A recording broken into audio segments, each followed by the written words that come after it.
And I thought he was just gonna put me in handcuffs, but no, he literally picked me up, slammed my face on the concrete, literally split the entire side of my face open before actually deciding to put me in cuffs. What's going on, everybody? Welcome to After Prison Show, and in this video we are going to travel back in time. I'm going to tell you some stories from my heyday back when I was a really bad guy. I need to start by saying that I am not proud of any of this shit that I have done in my past, but it is all of this stuff from my past and everything that I have been through in my life that has basically shaped me into the person that I am today. In this video, I will be telling you some crazy stories of when Joe was actually chased by the police. These are some before prison stories that I will be telling you about. And every one of these times that I was chased by the police, all of this ultimately led to where I just came from just a year and a half ago, serving all of this time in prison. So with all of that being said, and without further ado, what do you say we just go ahead and dive head first into this video. This first story that I want to tell you about, it takes place back when I was 18 years old. Back when I was 18 years old, I was a hellion. I was getting in all sorts of trouble, and in fact, this is really where all of the trouble began for me. First going to jail at the age of 18, and then spending so many times in and out of jail and prison from this point forward. But this first story, again, takes place when I was 18 years old. I had just caught my very first felony. This was a grand larceny that I caught with a buddy of mine. We were doing very stupid shit at this time, actually breaking into unlocked cars. It was a lot of really stupid stuff that I was doing at this time that honestly makes me feel like scum of the fucking earth. But it was after catching this very first felony that I ever had in my life that I got locked up, and I was actually out on bond. And while out on bond, I was awaiting my court date, and I was also living with this girlfriend of mine at the time. Well, my first court date came up, and I went to it. And while at this court date, the prosecutor said to me, he said, "Listen, you're young. You don't have a criminal record. So here's the deal that we are going to offer you. All we need you to do is come to court and testify against your best friend.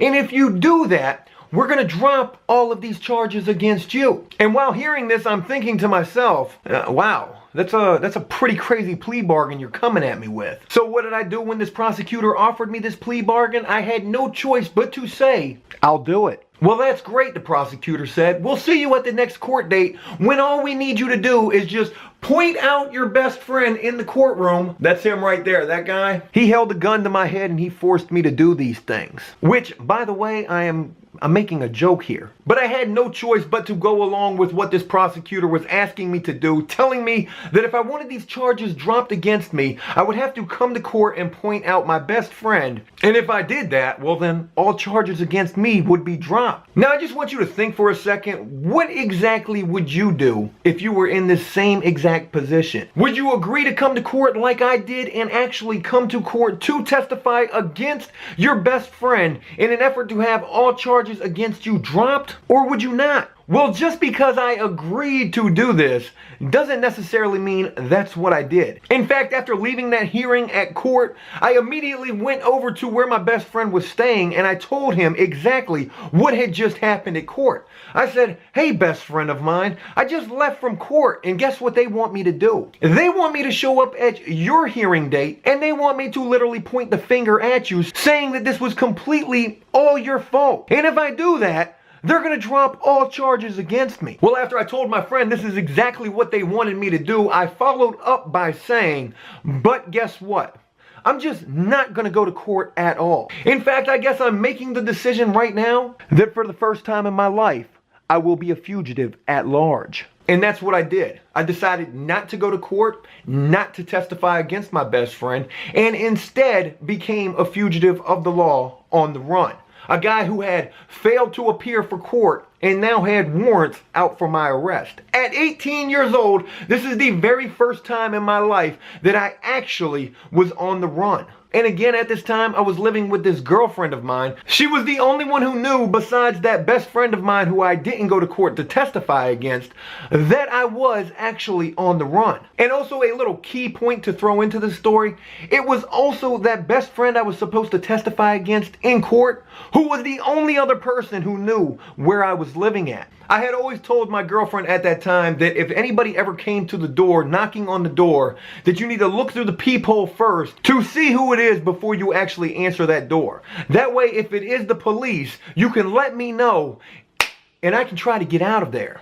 But this one day, I will never forget this. It was like a Sunday afternoon sometime in the summertime. I remember it was absolutely beautiful outside. There came a knock at her door. Holy shit, who was that? She went to the door, answered the door, didn't look through the peephole first before answering the door, and she was out there for about maybe 60 seconds before I actually crept out from the bedroom, walked up to where the front door was. The front door was cracked just a little bit. I looked through the peephole, and what I saw was her standing out there talking to two police officers. The only thing that I heard them say as I was looking through that peephole was, "Well, do you mind if we come in and have a look around?" As soon as I heard this, and without thinking, I immediately ran into her bedroom, opened the blinds to the window, opened the window, climbed out the window, shut the blinds, shut the window, ran to the back of the apartment complex, got my hands on top of the fence before I actually had a moment to actually stop and think about things. And I can remember specifically thinking to myself, I watch a lot of episodes of Cops and I see how they do when they come to arrest people with warrants. Why weren't there any police behind this apartment complex? And with my hands still on that fence, I looked back one last time, and that's when I saw the first cop, who was just then coming out through the back, and all he said to me was, "Freeze! Police!" I hurdled that fence like a gymnast or an Olympian or, I don't know, somebody who hurdles fences a lot. But I hurdled that fence so fast and immediately just began booking it. And again, remember, this was a sunny Sunday afternoon, sometime in the summertime. Sunny Sunday summertime afternoon. Try to say that 3 times fast. But as I was running for dear life, I can remember there were people outside seeing me run, obviously seeing police behind me, and me hearing them saying, "Oh my God, he's getting chased by the police." I ran for what must have seemed like forever until I finally made it behind this vacant building. And that was when I first finally had a chance to try to catch my breath. The police were no longer behind me. I had definitely eluded them. And I was sitting back there just gasping for dear life. You will never run harder or faster in your life than when actually being chased by the police. And as I was sitting behind this vacant building trying to catch my breath, feeling like I had maybe possibly gotten away, it was literally at that exact moment that I heard the screeching tires and brakes. And when I looked, all I saw was a police car coming flying up right beside me. I began to run again, but this car completely cut me off to the point where I literally fell over the car. No sooner than I fell over this car, the cop was out of his car that fast and was literally right there on top of me with his gun drawn already. "Move and I will shoot you. I'm not going anywhere. I give up. I give up." The cop holstered his gun and I thought he was just going to put me in handcuffs, but no, he literally picked me up, slammed my face on the concrete, literally split the entire side of my face open before actually deciding to put me in cuffs. I will never forget being in the back of this police car with my hands cuffed behind my back and blood literally leaking down the side of my face. This cop asked me if I needed to go to the hospital. I told him no, and maybe because I decided to say no to that, he decided not to put that eluding charge on me. But still, I got locked up for that failure to appear and that grand larceny charge. This next story is without a doubt one of the most crazy situations I ever went through in my life. This police chase actually started with a completely different chase at first. This happened sometime around the age of 21 years old, and this situation stems entirely from this psychotic, crazy ex-girlfriend of mine. In fact, this ex-girlfriend of mine had pressed a whole bunch of charges on me just to ensure that I would violate my probation and that I would be locked up, because she would tell me at times, "The only times that I know where you are is when you're locked up. And I kind of like it when you're locked up." And I'm telling you, because of that, this chick would lie a lot. She would go to the magistrate and put out all of these crazy charges on me that were absolutely just not true. Stalking her, making threats threatening phone calls to her. I mean, I swear, I'm sure I probably did call her and tell her some crazy stuff at times. But to be honest with you, I'm not really sure it entailed a threatening phone call charge, and most certainly did not entail any type of a stalking charge. If anything, I was trying to stay completely away from this chick. But just to give you a sense of how crazy this ex-girlfriend of mine actually was, well, here's the story of how it all went down. I was at this party one night. It was late. I was actually supposed to go to the store to get some cigarettes for not only myself, but for somebody else. I was making like a store run at like 2 o'clock in the morning. We were going to 7-Eleven. I was also with a completely different chick at this party. And when me and this chick left to go to the store, again, it was late. So as we are on the road, there is really like no other cars on the road at all. But as we are coming up to the stoplight, there is another car that's pretty much coming up to the stoplight just a little bit ahead of us. And I will never forget saying to this girl who was with me, oh my fucking God, that's my ex-girlfriend in that car right there. The girl who has gotten me in all of this trouble by making up so much bullshit just to get me locked up. As we pulled up to the stoplight pretty much at the same time, I will never forget looking over at this chick and this ex-girlfriend of mine from her car looking over at me. I'm looking at her, she's looking at me. Why this had to happen like this, I will never understand. Why was this chick on the road at 2 o'clock in the morning at the same damn stoplight as me and this other girl? Why did all of this have to happen this way? As that ex-girlfriend was looking over at me from her car, I literally watched her pick up her cell phone and literally dial 911. I couldn't see specifically what she dialed, but I do know she tapped on that phone only something like about 4 times. 911. Send. And as soon as I saw her do this, I told the girl that I was with, you have got to get out of here. This girl just called 911. She is going to try to get me arrested. I've already got warrants out for my arrest because of this crazy chick right beside us. We need to go, and we need to go now. The girl that I was with, she was trained to go, and she absolutely floored it.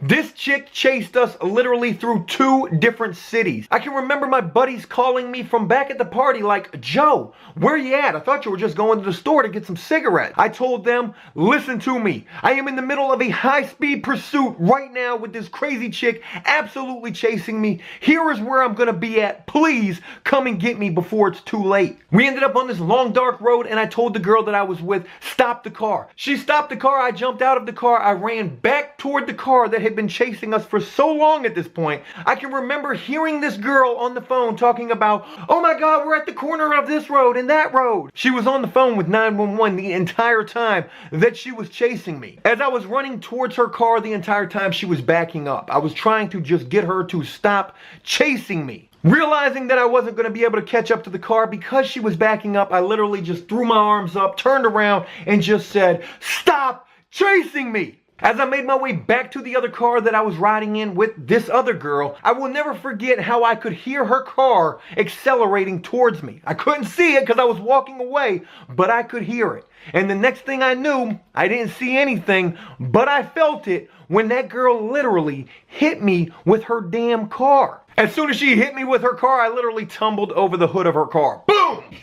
After rolling over the hood of her car and landing pretty much on the side, right beside her driver's side door, it just so happened that I was able to get up to my feet. Luckily, my legs were not broken. And as soon as I jumped up to my feet, grabbed that driver's side door handle, and snatched that door open, the only thing that I was concerned with at that point was grabbing that phone from that chick, literally pulling that phone away and smashing it on the ground. As soon as I smashed that phone, I ran back to the other car, and as I was trying to get in it, this girl was literally grabbing me by the shirt, literally trying to like pull me out of the car or pull my shirt off. I don't know what she was trying to do. All I know is she literally ripped my shirt off as I was telling this girl to go, go, go, go, go, go. And as she was holding onto my shirt and it ripped, she literally went tumbling into the ditch right there on the side of the road. We took off, made a turn, we're going down another long dark road when we passed by the first cop. As soon as we passed by the first cop, I'm immediately looking out the back window and all I can see are brake lights. I tell the girl who was driving, you have got to stop the car. I've got to get out of here. That cop, he is coming. No, no, he's not coming for you. He's not coming. Then we passed by the second cop. Soon as we pass by him, I'm looking out the back window again. And this time it's not brake lights I see, but actual reverse lights. I tell this girl, the police, they are coming for me right now. You have got to stop this car. I've got to go. She literally slowed the car down to about 15 miles an hour. I jumped out of a moving vehicle, somehow and miraculously landed on my feet and was still in stride, just running. Crazy damn thing about it is where she actually slowed down, where I was able to jump out of the car, was at this apartment complex that I was not familiar with at all. And at like 3 o'clock in the morning, this place was lit up like a baseball stadium. There were so many lights, that's all I can remember. And as I jumped out of this moving car, I will never forget how all I could hear was cars approaching fast. And I knew it was nothing but police cars pulling up in this apartment complex, coming to get me. At this point, I absolutely ran for dear life. I will never forget how I had no shirt on. It was sometime like around March, 3 o'clock in the morning. I'm drunk as hell and running from the police in an apartment complex that is literally lit up like a baseball stadium. And as I was running, not knowing where I was going at all, I ended up running in between like a parallel set of single-story apartments. And as I'm running between them, there was this guy who like came out of his door on the cell phone. I'm pretty sure this guy was gay. I will never forget this for as long as I live. Because he was saying something like, boy, you will never believe what this guy looked like here. Oh my God. Oh my God. He's getting chased by the police. For some reason, you never forget the littlest details when it's like a major ordeal that you're going through. But as I was running, again, not knowing where I was going at all, I ended up in like this playground area. And there was like this tall, overgrown brush right there behind the playground. And at this point, as I'm running through the playground, my legs are literally like jello. At this point, I have ran until I could not possibly run anymore. And I could feel my legs starting to give out. I literally crawled on my hands and knees through this park right there to that overgrown brush area and literally picked myself up and dove into the center of that brush area, making sure immediately to try to fix that brush that I may have messed up in the process of me diving into it. I have to assure you that when Joe runs from the police, he is like a freaking Navy SEAL when it comes to his methods of trying to elude them. As I sat in this overgrown brush, the first thing I tried to do was control my breathing. I didn't want to make a sound, but I could not breathe at all. Can you imagine being just so gassed, trying to catch your breath, wanting to just inhale as much possible air as you can, but knowing that you have to be so quiet in an effort to not get caught? I was literally like, not 5 minutes later, still trying to be as quiet as I possibly can, still trying to catch my breath, feeling like I'm about to throw up all over myself, I see the flashlight come over the top of the brush. And the next thing I hear is, when he saw me, he cut to the right. At this moment, I knew it was over for me. I knew right then and there I was about to get caught and it was about to be over. I was about to get locked up for some shit that I didn't even do because of some crazy psychotic ex-girlfriend of mine who just wanted to see me in jail. But the craziest damn thing happened, and that is that cop, he never, for whatever reason, went into this brush where I was hiding at. I could hear dogs in the background, way off in the distance, barking. And I was praying to myself that this was not canines, that this was just cops who were going through people's backyards, disrupting whatever kind of dogs may be back there. But honestly, I knew better. I knew they probably also had the canines out there looking for me as well. But then like 30 minutes passed and I still hadn't gotten caught. And then like an hour and I still wasn't caught. I can't exactly tell you how long I sat in that brush trying to wait this out, but it was a long time. But I can remember when I finally got the balls to actually come out of that brush that I was hiding in, crawl to the side of one of those apartment buildings, peek around the corner and look into the parking lot. It was then that I saw the very last cop car pulling out of that apartment complex and going away. They had called off the search and I had gotten away. I wouldn't stay gotten away for very long because in fact this crazy psychotic ex-girlfriend of mine would eventually catch up to me and get me locked up. But the crazy damn thing about it is, when I told my lawyer this story exactly how I have just told it to you, she literally looked me in my eyes and said, Joe, I'm not your mother. But one, you don't need to be with this bitch. And 2, we can get her locked up instead. And Joe, being the Captain Save-A-Ho type of guy that he tends to be sometimes, I said, no, let's not get this chick locked up, but let's beat these charges for old Joe. And I'll be damned if that's not exactly what she did. Hey, look, that's it. I hope you enjoyed this video, and if you did so, please leave a like and a comment letting me know what you think about these crazy times where Joe was chased by the police. I have to assure you, and unfortunately, I have a lot more of these kind of stories I could tell you as well. So if you enjoyed this, we can do this again sometime soon. As always, until next time, enjoy life, the free world, never take a moment for granted, nor ever be like old Joe in the way that I used to be, and make the most of every day. Peace! Let's give a few shout outs, starting with Twitter. Scoobert, I'm a Shittiot. Chris Metal, happy late birthday to you, Chris Metal. Wendy Walsh, Brianna Adams, Brad, and JDog510. Thanks to all of you for retweeting yesterday's tweet. From Instagram, let's shout out Carlos11, Willie Beard C5, Joey Sherwood, and Kev's Wifey 79. From yesterday's video, let's shout out Jack Dunn, Kane Harvey, Hicks1, Big Bubba Bobbert, and Charlie Coate. Thanks to all of you and to everyone else, and until next time,